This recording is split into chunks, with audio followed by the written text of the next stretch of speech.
السلام علیکم ورحمۃ اللہ وبرکاتہ۔ سنڈے کمنٹ باکس کے ایک نئے ایپیسوڈ کے ساتھ میں آپ لوگوں کا بھائی اے ایم قاسمی آپ لوگوں کی خدمت میں حاضر ہوں۔ مجھے امید ہے کہ آپ لوگ خیر و عافیت سے ہوں گے۔ اللہ تعالیٰ سے دعا ہے کہ اللہ تعالیٰ آپ لوگوں کو اپنے حفظ و امان میں رکھے۔ چلیے سوالوں کا سلسلہ شروع کرتے ہیں۔ آج آپ کو جلدی ایپیسوڈ اس لیے مل رہا ہے کیونکہ کل عید الاضحیٰ ہے اور بہت سارے سوالات جو ہیں نا وہ عید الاضحیٰ کے متعلق بھی ہیں، تو آپ لوگوں کو جلدی ایپیسوڈ دینے کی کوشش کر رہا ہوں تاکہ عید الاضحیٰ آنے سے پہلے ہی ضروری سوالات آپ کے کلیئر ہو جائیں۔ پہلا سوال آفتاب آفیشل پوچھتے ہیں، مفتی صاحب میرے یہ 2 سوال ہیں، اس کا جواب ضرور دیجئے۔ نمبر 1، دودھ دیتی بھینس کی قربانی ہو سکتی ہے؟ دیکھو ہونے کو تو ہو جائے گی، لیکن دودھ دیتی بھینس کی نہیں کرنا چاہیے، جب تک وہ دودھ دے رہی ہے اس کے دودھ سے فائدہ اٹھاؤ یا نہیں۔ نمبر 2، بھینس پریگننٹ ہو تو اس کی قربانی جائز ہے یا نہیں؟ دیکھو بھینس پریگننٹ ہے تب اس کی بھی قربانی جائز ہے، لیکن اس سے فائدہ زیادہ ہو سکتا ہے جب وہ بچہ دے دے، اس کا بچہ بڑا ہو جائے تب کر دو اس کی، ہے نا؟ تو بچہ بھی ملے گا، دودھ بھی ملے گا، باقی ہونے کو تو ہو جائے گی، جائز ہے، لیکن اس بھینس کے فائدے زیادہ ہیں، اسی لیے اس کو نہ ذبح کیا جائے، ٹھیک ہے۔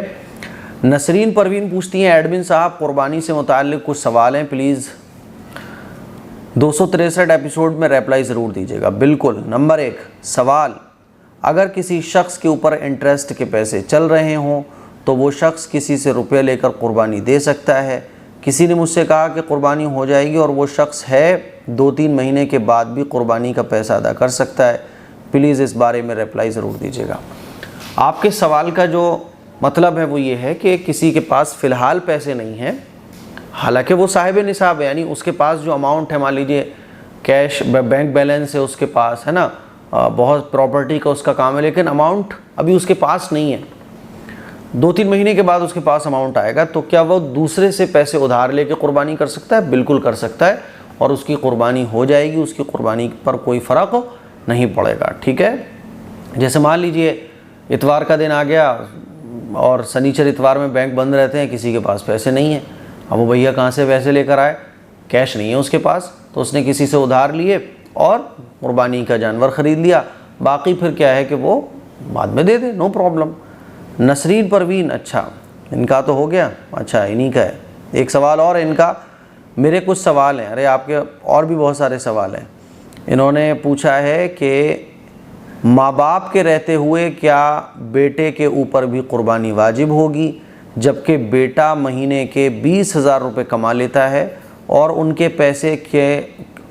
پیسے کیا مالک ان کے ماں باپ ہیں اور وہ اپنے ماں باپ کے نام سے قربانی دے رہے ہیں، کیا بیٹے کے اوپر بھی قربانی واجب ہوگی؟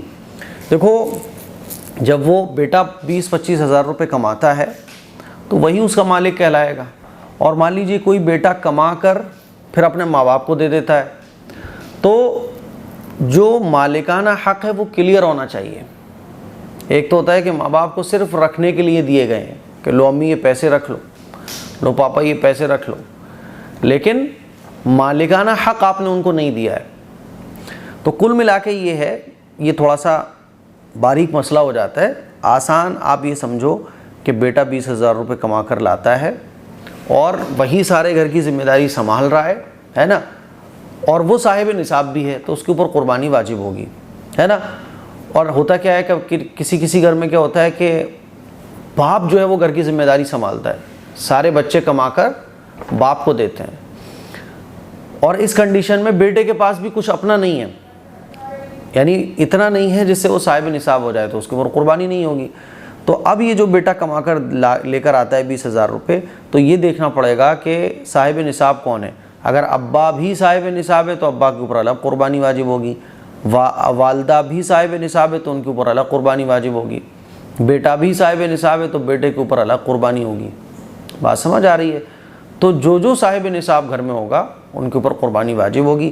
اب مان لیجئے بیٹا کما کے لاتا ہے 20,000، بیٹا صاحب نصاب ہے، تو اس کو اپنی طرف سے قربانی کرنا ضروری ہے، ابا اماں کی طرف سے تو وہ بعد میں کرے اگر اللہ نے اور دے رکھا ہے، اور اگر حساب کتاب اتنا نہیں ہے تو اپنی قربانی جو واجب ہے اس کو پہلے ادا کرے، ٹھیک ہے۔ چلیے، اقرا زیب، مفتی صاحب کیا کلیجی کھانا سنت ہے؟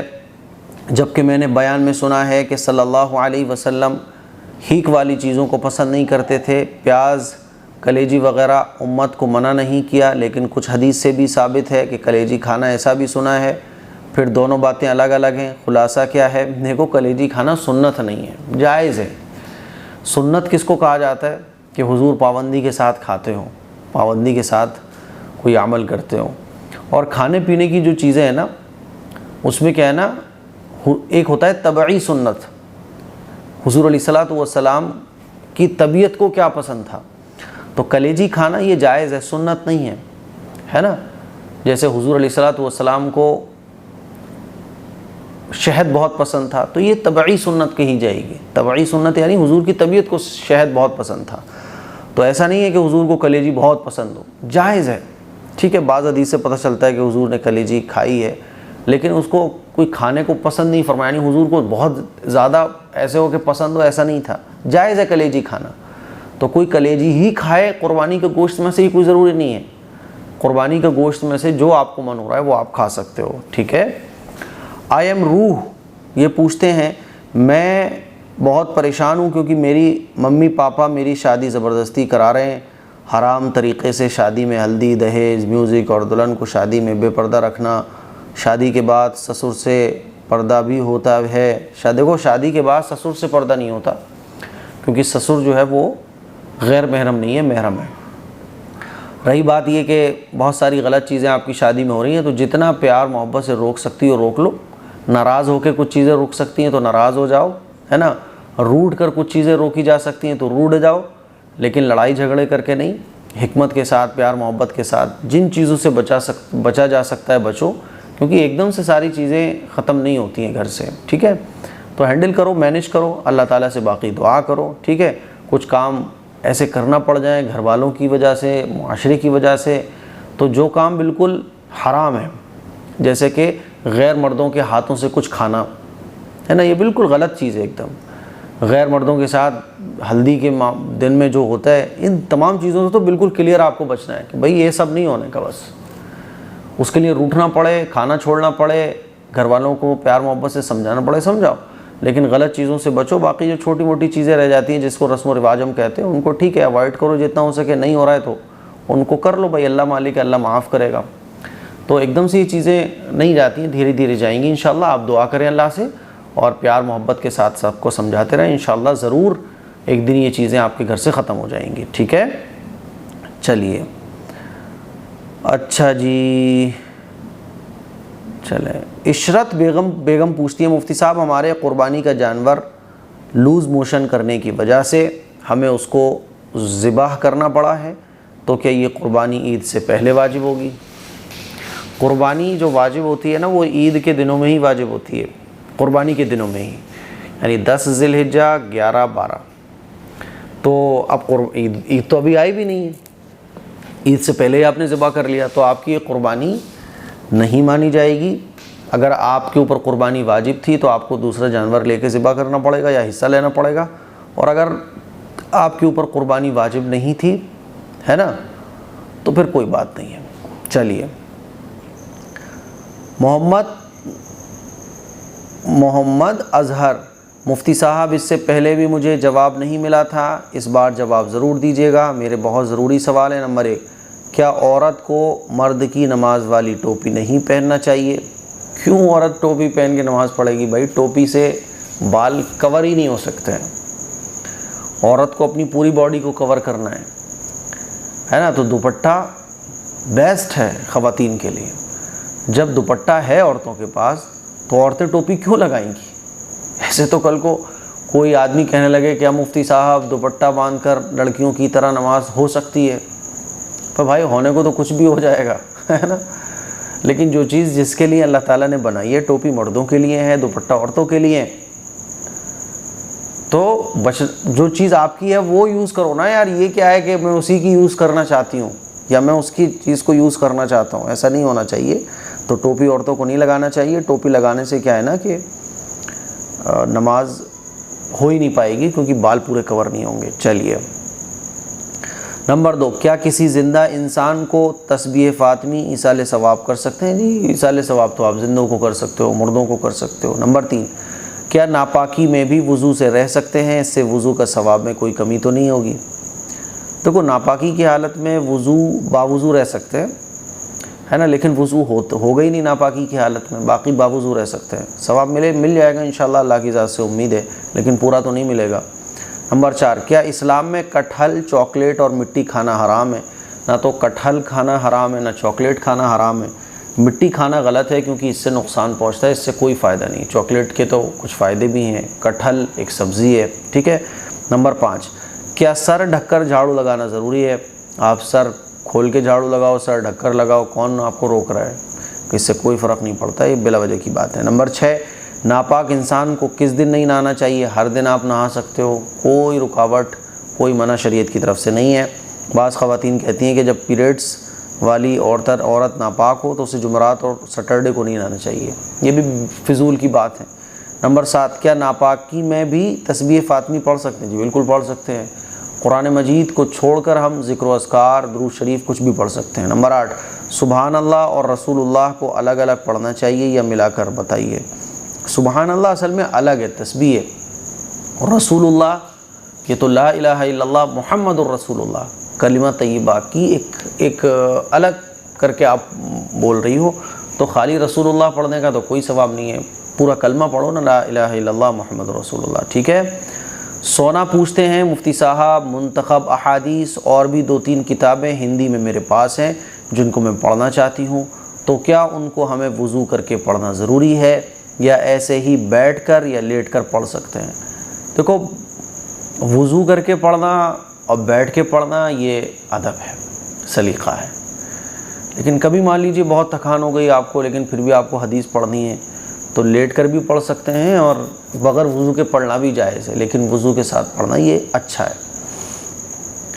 راجن خان یہ کہتے ہیں، میں آپ کو 6 سال سے ایپیسوڈ دیکھ رہا ہوں اور آپ کی بتائی ہوئی باتوں کو سب کو بتاتا ہوں۔ کہنا یہ ہے کہ اللہ جو کچھ کرتا ہے اپنے بندے کے لیے اچھا کرتا ہے، اللہ کسی کے ساتھ برا کر ہی نہیں سکتا، اور اگر ہمارے ساتھ کچھ غلط ہوتا ہے تو وہ بھی ہمارا عمل۔ میری بیوی کا انتقال ہوا 8 منتھس ہو چکے ہیں، گھر والے اور رشتہ دار سب کہتے ہیں دوسری شادی کر لو، میں شادی کرنا چاہتا ہوں لیکن سوچتا ہوں کہ یہ فیصلہ اللہ کی طرف سے تھا، تب تو میری بیوی کا انتقال ہوا، اگر بیوی کا ساتھ میری لائف میں ہوتا تو اللہ چھینتا ہی کیوں؟ مطلب اللہ میرے بارے میں بہتر جانتا تھا، اگر شادی دوبارہ کر لوں تو کیا اللہ کے فیصلے کو کاٹنا ہوا؟ یہ سب میری سوچ تھی، اس کے بارے میں آپ بتائیے۔ مجھے امید ہے کہ آپ لوگ ان کا سوال اچھے سمجھ گئے ہوں گے۔ یہ دوسری شادی اس لیے نہیں کر رہے ہیں کیونکہ ان کو یہ لگتا ہے کہ جب اللہ اگر بیوی رکھنا ہی چاہتا ہے تو چھینتا کیوں؟ تو دیکھو ایسا نہیں ہے، دوسری شادی بھی، ایک بیوی کا انتقال ہو جائے تو دوسری شادی کرنا یہ ہماری ضرورت ہے، گناہوں سے حفاظت کا ذریعہ ہوتا ہے نکاح، بات سمجھ آ رہی ہے؟ تو اس دنیا میں کوئی آئے گا کوئی جائے گا، کچھ چیزیں چھنیں گی، کچھ چیزیں ہمارے پاس سے دور ہو جائیں گی، لیکن ہمیں یہ دیکھنا ہے کہ سنت کیا ہے اور اس سنت پر عمل کرنے سے ہمارے فائدے کیا ہیں۔ اور شادی ایک انسان کی ضرورت ہے، میاں بیوی ایک دوسرے کی ضرورت ہے، تو آپ کی بیوی کو اللہ نے لے لیا کیونکہ اس کا وقت آ گیا تھا، اس کا آپ کے ساتھ اتنا ہی ٹائم رہنا بہتر تھا، بات ختم، دیٹس آل۔ اب آپ کی بیوی نہیں ہے، اور بیوی انسان کی ضرورت ہے، نکاح انسان کی ضرورت ہے، اس سے سب سے مین چیز کہ انسان گناہوں سے بچتا ہے، اس کی حفاظت ہوتی ہے، گناہوں سے، نگاہوں کی حفاظت ہوتی ہے، بچوں کی تربیت، بچوں کی پرورش، ہے نا، تو یہ ایک ضرورت ہے، اسی لیے آپ کو دوسرا نکاح بھی کرنا ہے۔ کیوں؟ کیونکہ یہ بھی اللہ کا حکم ہے، یہ بھی اللہ کا حکم ہے۔ نقصان ہو جائے تو اس کا مطلب یہ تھوڑی ہے کہ بھائی اللہ تعالیٰ اب کاروبار چلانا نہیں چاہ رہا ہے میرا، چلو میں آگے نہیں کماؤں گا کیونکہ اللہ چاہتا ہی نہیں ہے میں، بلکہ یہ ہے نقصان پر صبر کرو اور آگے کی کوشش میں لگ جاؤ۔ تو اب ہماری زندگی کو خوبصورت بنانے والی جتنی بھی چیزیں ہیں ہمیں ان کو کیچ کرنا ہے، ہمیں ان کو فائنڈ کرنا ہے، انہیں تلاش کرنا ہے، ان کے لیے محنت کرنی ہے، باقی جو چیز اللہ کی طرف سے ہے اس پہ صبر کرنا ہے، ٹھیک ہے۔ چلیے، افرا خاتون، مفتی صاحب میں جب بھی کوئی سوال کرتی ہوں تو مجھے جواب نہیں دیتے آپ، کئی مہینوں کے بعد ایک سوال پوچھا میں نے، پلیز مفتی صاحب مجھے جواب دے دیں۔ کوئی لڑکی کسی لڑکے سے محبت کرتی ہے اور اس سے نکاح کرنا چاہتی ہے، تو ایسے رشتے میں اگر وہ لڑکا لڑکی کو خرچ کرنے کے لیے پیسے دے تو پیسے لڑکی کو لینا صحیح ہے یا نہیں؟ دیکھو پیسے لڑکا لڑکی کو ڈائریکٹ دے رہا ہے اور ابھی نکاح نہیں ہوا، یہ پیسے لڑکی کو تو ڈائریکٹ لڑکے سے نہیں لینا چاہیے بھائی، ٹھیک ہے لڑکے والے کو محبت آ رہی ہے بہت زیادہ اور وہ چاہتا ہے کہ بھائی فائنینشلی میں اپنی ہونے والی بیوی کی کچھ ہیلپ کروں، تو آپ کے اماں ابا کو دے دے بھائی، آپ کے اماں ابا سے بات کریں۔ تو لڑکی کو ڈائریکٹ لڑکے سے یہ سارے معاملات نہیں کرنا چاہیے، اپنے گھر کے بڑوں کی طرف رجوع کر دینا چاہیے کہ بھئی یہ ہمارے گھر کے بڑے ماں باپ، ان سے بات کرو آپ، بس آج کل کے ٹائم میں، ٹھیک ہے؟ تو آپ اپنے گھر کے بڑوں کی طرف ان کو موڑ دو کہ بھئی ادھر جاؤ، آپ یہ راستہ نہیں ہے آپ کا، ادھر جاؤ۔ جب بیوی بن جاؤ تو بھیا 1 لاکھ دو، 2 لاکھ دو، پھر تو بیوی ویسے ہی خود لے لیتی ہیں، کیا ٹینشن ہے۔ چلیے، محمد جنید، مفتی صاحب اذان کا جواب کیسے دیتے ہیں؟ اذان کا جواب ایسے ہی دیتے ہیں جیسے مؤذن صاحب نے کہا اللہ اکبر اللہ اکبر، تو ہم بھی کہیں گے اللہ اکبر اللہ اکبر، ٹھیک ہے؟ مؤذن صاحب جیسے کہیں گے ہمیں بھی ویسے ہی کہنا ہے۔ نمبر 2، اسلام میں مینس کو 4 شادی کرنا کن شرط پر کر سکتے ہیں؟ دیکھو 4 شادی انسان کی ایک ضرورت ہے نا، اس پہ بہت لمبی چوڑی کتابیں بھی لکھی گئی ہیں، آپ وہ پڑھ سکتے ہیں۔ 4 شادی کرنا اس شرط پر جائز ہے، ایک یا ایک سے زیادہ شادی، کہ آپ انصاف کرو بیویوں کے درمیان، اور آج کل انصاف آدمی ایک بیوی میں نہیں کر پاتا ہے، دوسری بیوی کے آتے تو پھر ظلم شروع کر دیتا ہے وہ پہلی والی پہ۔ تو اسی لیے جہاں ضرورت ہے واقعی میں وہاں 4 شادیاں کی جا سکتی ہیں۔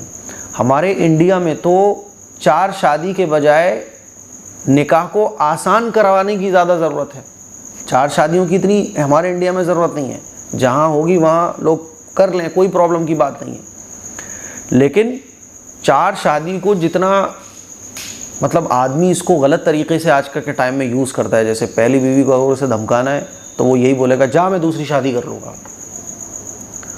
تو آج کل کے آدمیوں کا ہے نا، اور نکاح کی جتنی بھی مشکلیں ہیں، تو ہمارے ساری نکاح سے ریلیٹڈ جتنی بھی مشکلیں ہیں ان کو دیکھ کے یہ لگتا ہے کہ ہمارے انڈیا میں، ہمارے معاشرے میں 4 شادیوں کی ضرورت نہیں ہے، بلکہ نکاح کو آسان بنانے کی سب سے زیادہ ضرورت ہے۔ نکاح کے بعد بیوی کے حق ادا کیے جائیں، اس کی زیادہ ضرورت ہے، کیونکہ ایک نکاح میں ہی آدمی انصاف نہیں کر پا رہا ہے، دوسری کے آتے تو اور پھر پہلی والی پہ ظلم ہو جائے گا۔ تو 4 شادی کرنا، جیسے کہ مان لیجئے مفتی طارق مسعود صاحب ہیں، وہ بہت پروموٹ کرتے ہیں 4 شادیوں کو، تو پاکستان میں اس کی ضرورت ہے، کیونکہ وہاں عورتیں 40 سال کی کنواری بیٹھی ہوئی ہیں، 50 سال عمر ہو رہی ہے کنواری بیٹھی ہوئی ہیں، وہاں خواتین کی تعداد بہت زیادہ ہے۔ اگر وہاں 4 شادی کو پروموٹ نہیں کیا جائے گا تو عورتیں کنواری بیٹھی رہیں گی اور گناہوں میں مبتلا ہو جائیں گی۔ ہمارے انڈیا میں، ہمارے معاشرے میں، جو ہمارا انڈین کلچر ہے مسلمانوں کا، یہاں 4 شادیوں کو اتنا پروموٹ کرنے کی ضرورت نہیں ہے جتنا نکاح کو آسان بنانے کی ضرورت ہے، کیونکہ ہمارے ہاں جو مشکلیں ہیں وہ رشتے میں ہے۔ پیسہ نہیں ہے آدمی کے پاس کہ اپنی بیٹی کو رخصت کرے تو کیسے کرے، جیب میں پیسہ نہیں ہے۔ جیب میں پیسہ ہو تو نکاح کے اور رشتے کے آفر بہت ہوتے ہیں، لیکن اس رشتے کو آگے بڑھانے کے لیے جیب میں نوٹ نہیں ہے۔ تو سب سے پہلی جو ضرورت ہے وہ ہے نکاح کو آسان بنانے کی۔ نکاح اگر ہمارے معاشرے میں آسان ہو جائے پھر اس کے بعد کے نمبر ہے بھائی یہ بات کے، اور نکاح ہو جانے کے بعد بھی بیوی کے حق ادا کرنا۔ آج کل کیا ہوتا ہے کہ ادھر آدمی بیوی کو بنا کے رکھا ہوا ہے، دوسری جگہ منہ مارتا پھر رہا ہے، تو بیوی کے حق ادا نہیں کر رہا ہے۔ تو 4 شادیوں کی ضرورت، 4 شادیوں کی اجازت جہاں اسلام نے دی ہے تو وہاں کا موقع محل، وہاں کا کلچر ہے۔ بات سمجھ آ رہی ہے؟ ہمارے یہاں تو نکاح کو آسان بنانے کی زیادہ ضرورت ہے۔ وہ آدمی ایک ہی بیوی پہ تو ظلم کر رہا ہے، ایک ہی بیوی کا خرچہ نہیں دے رہا ہے، ایک ہی بیوی کے حق ادا نہیں کر رہا ہے نا، ایک بیوی کو رکھ کے نا انصافی کر رہا ہے۔ تو اس لیے بھیا میں تو نہیں کہتا کہ بیوی کے 4 شادی کرنے کی اجازت ہے یا گنجائش ہے، اجازت ہے میں کہتا ہوں، لیکن ہمارے یہاں زیادہ جو فوکس ہمیں کرنا چاہیے وہ نکاح کو آسان بنانے پر۔ آج کتنی عورتیں اس لیے نہیں بیٹھی کہ ان کو دوسری شادی کرنی ہے، لڑکیاں، بچیاں، عورتیں اس لیے بیٹھی ہیں کہ ان کی پہلی ہی شادی نہیں ہو پا رہی ہے، اور اس کی سب سے بڑی وجہ ہے پیسہ، خوبصورتی، ہے نا، لڑکوں کا دنیا بھر کی ڈیمانڈ کرنا، یہ سب سے بڑی وجہ ہے۔ یوزر پوچھتے ہیں کہ میں فرسٹ قربانی کروں تو ماں باپ کے نام سے کروں یا پھر اپنے نام سے یا پھر کسی اور کے نام سے؟ اگر آپ صاحب نصاب ہے تو آپ کو پہلی قربانی اپنے ہی نام سے کرنی پڑے گی، اور اگر آپ صاحب نصاب نہیں ہے تو پھر جس کی طرف سے چاہو اس کے نام سے کر سکتے ہو۔ یوزر پوچھتے ہیں میری شادی کو 3 سال کمپلیٹ ہو گئے ہیں، میرے شوہر سعودی میں ہیں، لیکن ہم نے خواب میں اپنی دوسری شادی دیکھی ہے، اس خواب کی تعبیر کیا ہے؟ خواب میں ہم بہت رو رہے ہیں۔ اللہ تعالیٰ آپ کو خوشیاں دینے والا ہے نا، کچھ انشاءاللہ بڑی خوشی آپ لوگوں کو ملے گی، اس لیے ٹینشن مت لو، یہ کوئی ڈراونا خواب نہیں ہے نا، کوئی دوسری آنے والی نہیں ہے۔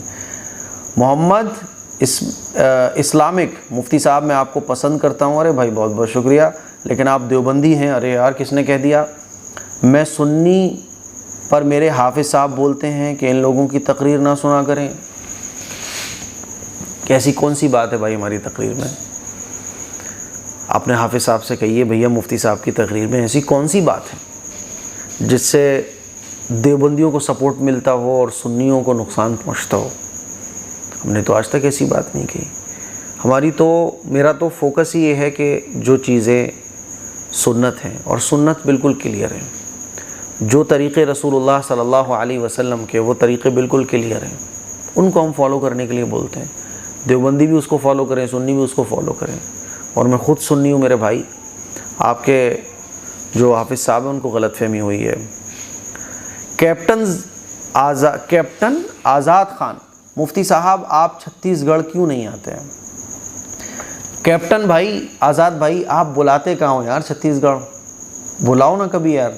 میں تو چاہتا ہوں کہ یار جب میرا یہ کام وام سے جو ہے نا تھوڑا سا تھک جاؤں میں، تو نکل جاؤں کہیں اپنے کسی سبسکرائبر کے یہاں، نکل جاؤں میں کہیں اپنے فالوورز کے یہاں، اور 2-3 دن ان لوگوں کے ساتھ اسپینڈ کر کے آؤں، گھوم کے آؤں، ان کے ساتھ ولاگ بنا کر آؤں۔ لیکن یار آپ لوگ محبت کامنٹس میں اتنی دکھاتے ہو، لیکن ریئل میں نہ آپ کے کوئی کانٹیکٹ میرے پاس ہے، نہ کوئی نمبر میرے پاس ہے۔ میں اگر جانا چاہوں نا تو یہاں سے سوچتا ہوں یار کہاں جانا ہے، ارے یار یہاں تو میرا کوئی اپنا ہے ہی نہیں ہے، یہاں تو کوئی میرا اپنا ہے ہی نہیں ہے۔ حالانکہ 3 ملین سبسکرائبرز میرے ہونے والے ہیں، اور 3 ملین سبسکرائبرز میں 300 لوگ بھی میرے پاس ایسے نہیں ہیں کہ میں ایک جھٹکے میں مجھ سے بولے گا ممبئی میں مفتی صاحب آپ کا کون ہے، تو میں بول سکوں ممبئی میں یار میرا وہ بندہ ہے۔ کوئی بولے چھتیس گڑھ میں کون ہے، تو میں بول سکوں آزاد بھائی چھتیس گڑھ میں میرے زبردست آدمی ہے، فوراً ابھی کال لگاتا ہوں۔ تو ایسے یار تھوڑے سے کانٹیکٹس میرے پاس ہونا چاہیے نا، تاکہ کام اور آگے بڑھ سکیں۔ اسی لیے میرے بھائی آپ کانٹیکٹ کیجئے، اپنا نمبر سینڈ کیجئے askmqasmi@gmail.com پر۔ انشاءاللہ میں آپ کا نمبر سیو کروں گا، اور کبھی انشاءاللہ پھر ایسا موقع آیا آپ لوگوں کے نمبر میرے پاس جب آ جائیں گے تو جب اٹھاؤ یار، چل دو گھومنے کے لیے۔ چلیے، اذان کا جواب کیسے دیتے ہیں انہوں نے پوچھا ہے۔ اذان کا جواب بہت آسان ہے، مؤذن صاحب جو کہیں وہی آپ کو کہنا ہے۔ ابصار ہینڈلوم کریڈٹ کارڈ سے سامان خریدنے پر جو ڈسکاؤنٹ ملتا ہے وہ جائز ہے یا نہیں؟ جائز ہے بھائی۔ وہ عمران ولاگس ریگولر ویڈیو دیکھتا ہوں آپ کی مفتی صاحب، ناراض نہ ہوں آپ، بس کامنٹ نہیں کرتا ہوں اس لیے آپ کی نظر سے کافی دور ہوں۔ یہی تو پرابلم ہے یار عمران بھائی، یار فرام دہلی بھائی عمران، یہی تو پرابلم ہے، نظر سے دور۔ آپ لوگ کب تک رہو گے یار؟ کب تک میں ایسے ہی کامنٹ پڑھتا رہوں گا؟ جو ایکچول میں محبت کرنے والے ہیں وہ کامنٹ بھی نہیں کرتے، وہ کہتے ہیں ہم تو دل سے محبت رکھتے ہیں۔ تو یار کب تک ایسے نظروں سے دور رہو گے؟ کب تک بھاگو گے؟ یا بھاگنا ہی چاہتے ہو بس؟ اسی لیے تھوڑا تو اپنا نمبر وغیرہ بھیجو تاکہ آپ لوگوں سے کبھی ملاقات ہو سکے۔ محمد جنید، حضرت مردوں کو 4 شادیاں کن شرطوں پر کرنا واجب ہے؟ واجب نہیں ہے، یہ جائز ہے۔ واجب میں اور جائز میں فرق ہوتا ہے۔ 4 شادیوں کی وجہ سے ہی تو عورتوں کو دھمکیاں ملتی ہیں۔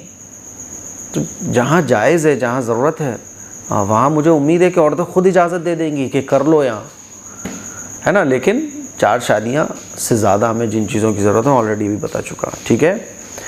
ASP گیمر، میرے بچوں کے لیے اور شوہر کے لیے دعاؤں میں یاد رکھنا بچے اور شوہر نافرمان ہیں۔ بچے نافرمان ہیں یہ تو میں مانتا ہوں، آپ کی بات کو مان سکتا ہوں میں، اور میں یہ کہہ سکتا ہوں کہ بچے نافرمان ان کے ضرور ہوں گے، لیکن شوہر، میری مسکراہٹ دیکھ کے آپ سمجھو، شوہر کی جب میں بات کروں اور میں آپ سب سے پوچھوں، جتنی بھی خواتین شادی شدہ مجھے دیکھ رہی ہیں، سن رہی ہیں، کیا آپ کے شوہر نافرمان ہیں؟ تو میرے خیال میں 99.9% خواتین یہی کہیں گی میرے بھی شوہر نافرمان ہے، میرے ہی شوہر نافرمان ہے۔ شوہر کبھی فرما بردار ہو ہی نہیں سکتا ہے۔ اچھا، شوہر کی فرما برداری پتہ کیسے چلتی ہے؟ میرا شوہر میرا سب کہنے مانے، بس جو میں کہہ رہی ہوں اسٹینڈ اپ سٹ ڈاؤن، ہے نا، کھڑے ہو جاؤ، بیٹھ جاؤ، چلو یہ کر لو وہ کر لو، اس ٹائم ہمیں گھر سے نکلنا ہے، وہاں اس ٹائم جانا ہے، تو شوہر فرما بردار ہے۔ حالانکہ یہی عورتوں کی سب سے بڑی بیوقوفانہ حرکت کہہ لیں آپ، کہ جس کی وجہ سے وہ اپنے شوہر کی نظروں سے گر جاتی ہیں۔ بات سمجھ آ رہی ہے؟ یہ سب سے بڑی بیوقوفانہ حرکت میں کہتا ہوں اس کو۔ اب جتنی بھی خواتین مجھے سن رہی ہیں نا، تو عام طور پہ یہی ہوتا ہے کہ سب کو یہ لگتا ہے میرے شوہر نافرمان ہیں۔ حالانکہ عورت سے آدمی جو چیز چاہتا ہے وہ یہ ہوتی ہے کہ عورت اس کی فرما بردار ہو، اور عورت آدمی سے جو چیز چاہتی ہے وہ یہ چاہتی ہے کہ یہ مجھے بھرپور محبت دے۔